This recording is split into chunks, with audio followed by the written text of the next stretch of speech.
కాంగ్రెస్ అధికారంలోకి వచ్చి 9 నెలలు దాటినా ఒక్క హామీ నెరవేర్చలేదన్నారు బీజేపీ నేతలు. పూర్తి స్థాయిలో 2 లక్షల రుణమాఫీ చేసే వరకు రైతుల తరపున పోరాటం చేస్తామన్నారు. అబద్ధపు హామీలతో కాంగ్రెస్ అధికారంలోకి వచ్చిందన్నారు. హామీలు అమలు చేయకుండా ప్రజల దృష్టిని మళ్లించేందుకే హైడ్రా పేరుతో రేవంత్ సర్కార్ నాటకమాడుతుందన్నారు బీజేపీ నేతలు.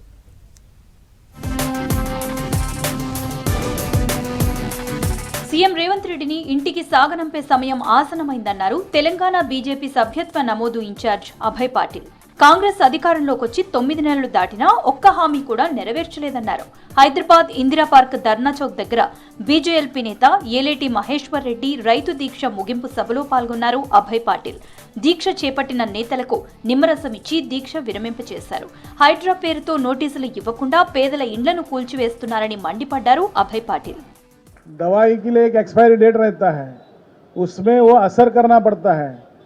ये 9 महीने में जितने स्कीम ये अनाउंस किए थे सब इम्प्लीमेंट करते थे तो 5 साल इनका लाइफ रहता था, लेकिन वो 9 महीने में कोई स्कीम इम्प्लीमेंट नहीं हुआ, सब आधा हुआ है.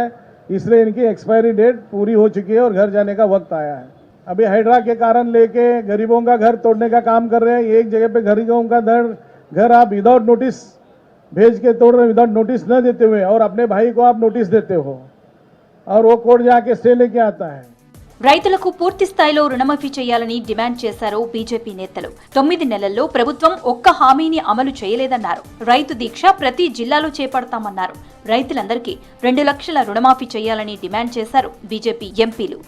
కనీస చిన్న పంటలకు కూడా ఏమి చేయని దౌర్భాగ్యపు ప్రభుత్వం కేసీఆర్ నడిపిండు, ఇవాళ రేవంత్ నడుపుతా ఉన్నాడు. మీరు చేసిన వాగ్దానాలు, మీరు చేసిన హామీలు ఇవాళ పచ్చి మోసంగా మిగిలిపోయినాయి. భారతీయ జనతా పార్టీ ఇదే రకంగా మహేశ్వర్ రెడ్డి గారి నాయకత్వంలో, పార్టీ ఇతర నాయకుల నాయకత్వంలో రైతుల కోసం చేపడుతున్న ఈ పోరాటం ప్రతి జిల్లాకు కూడా విస్తరించాల్సిందిగా నేను కోరుతా ఉన్నాను. రుణమాఫీ వాయే, 500 రూపాయల బోనస్ వాయే, పంట నష్టం ఏమైంది, ఫసల్ బీమా యోజన ఏమైంది, అవన్నీ పక్కకు పెడితే చిన్నవి కూడా పోతున్నాయి. అక్కడి నుంచి సీడ్ సబ్సిడీ ఏమైంది, పాలీ హౌస్ సబ్సిడీ ఏమైంది, డ్రిప్ సబ్సిడీ ఏమైంది. అదే కాక వీళ్ళు ఏం చేయకుండా కేంద్ర ప్రభుత్వం ఏం చేస్తలేదంటున్నారు. ఈ రోజు తెలంగాణలో రైతాంగం ఉందంటే, ఇంతో అంతో వస్తుందంటే ప్రతి ఒక్కటి కేంద్ర ప్రభుత్వం వల్ల. బీజేపీ ఎప్పుడూ అమలు కాని హామీలు ఇవ్వలేదన్నారు బీజేఎల్పీ నేత ఏలేటి మహేశ్వర్ రెడ్డి. అబద్ధపు హామీలతో కాంగ్రెస్ అధికారంలోకి వచ్చిందన్నారు.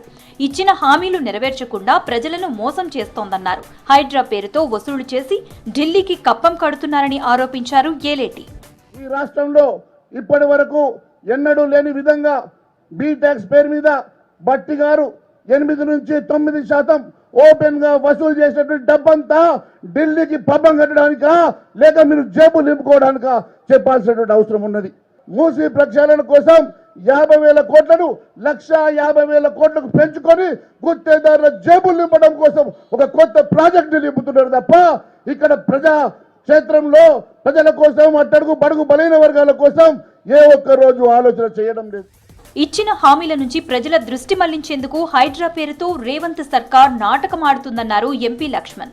కాంగ్రెస్ హామీలన్నీ అబద్దాల మూటలన్నారు. తెలంగాణ ప్రజలు మోసపోయినట్లు హర్యానా ప్రజలు మోసపోవద్దని పిలుపునిచ్చారు లక్ష్మణ్.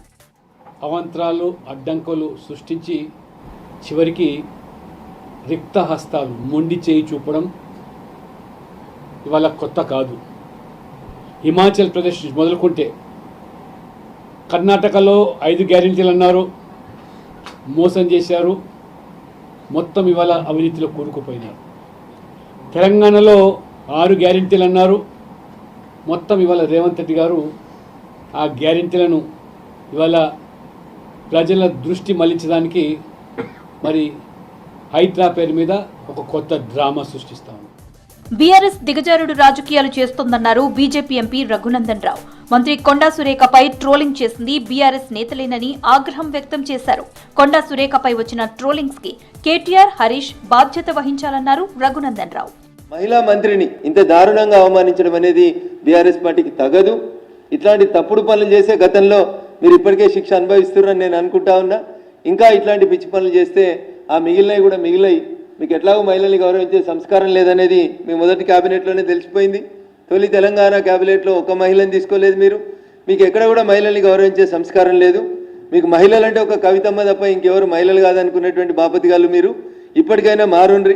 ప్రతిపక్షంలోకి వచ్చినాకనైనా భగవంతుడు మీకు మంచి బుద్ధి ప్రసాదించాలని, సాటి మహిళల్లో ఓ తల్లిని ఓ చెల్లెని చూసే సంస్కారాన్ని ఆ భగవంతుడు మీకు ప్రసాదించాలి, మీ నాయకులకు ప్రసాదించాలని చెప్పి ఈ సందర్భంగా తెలియజేస్తూ, కాంగ్రెస్ ఎన్నికల హామీలపై ఫోకస్ చేసింది బీజేపీ. అలాగే ఎన్నికల్లో కాంగ్రెస్ ఇచ్చిన హామీల మేరకు కులగణన చేసి బీసీలకు 42% రిజర్వేషన్ ఇవ్వాలని డిమాండ్ చేస్తున్నారు నేతలు.